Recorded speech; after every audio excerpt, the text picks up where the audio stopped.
You're not falling in love. You're falling for a feeling you recognize. And that's the problem. Your brain is flooded with dopamine, the chemical that makes things feel urgent and new. But somewhere inside that rush, your nervous system is doing something sneakier. It's scanning this new person and asking one question: does this feel familiar? And if the answer is yes, it calls that feeling love, even when it should be calling it a warning.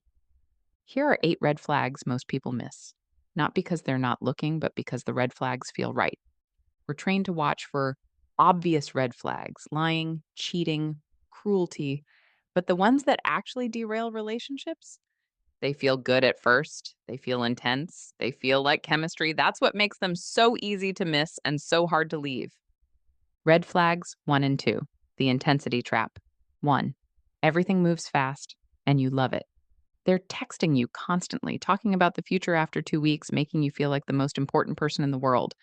This is sometimes called love bombing, overwhelming someone with attention and affection early on to fast track emotional attachment. It feels incredible. It also puts you in emotional debt before you actually know who they are.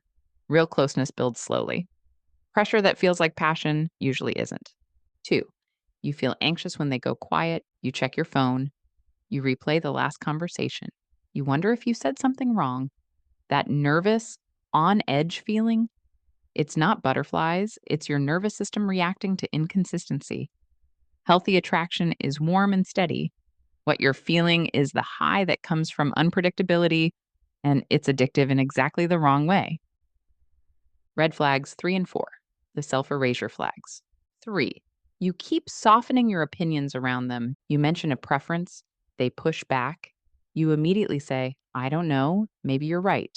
Once, normal, every time, you're already shrinking. You're editing yourself before they've even asked you to. The person you're becoming in this relationship matters as much as the relationship itself. 4, you make excuses for them to other people. Your friend raises an eyebrow at something they did, and you immediately defend them, even when some part of you also has doubts. That gap between what you tell people and what you actually feel, that gap is a message, and it's addressed to you. Red flags 5 and 6, the communication flags.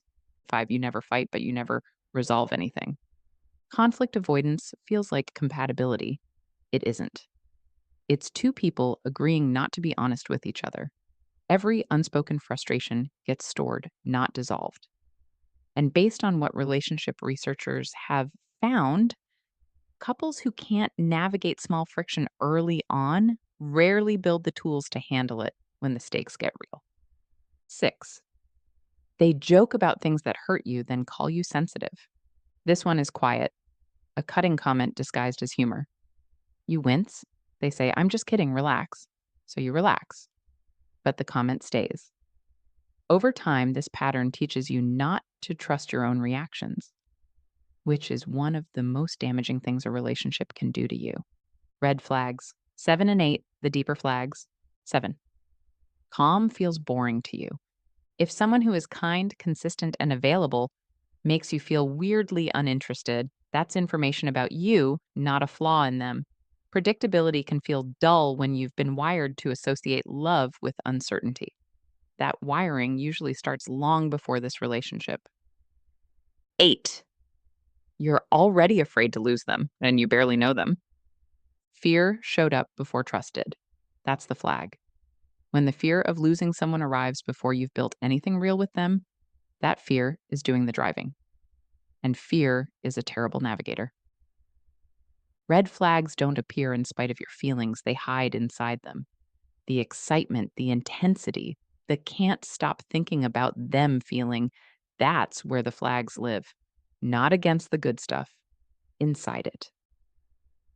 This isn't about becoming cynical, it's about becoming clearer. You deserve a relationship where you don't have to shrink, decode, or brace yourself. Where calm feels safe, not suffocating. Where love is actually love, not just a feeling you recognize from before. Which of these hit closest to home for you? Tell us in the comments. You might be helping someone else name something they haven't been able to say yet. And if this is the kind of content that makes you think differently, subscribe. We'd love to keep that going with you.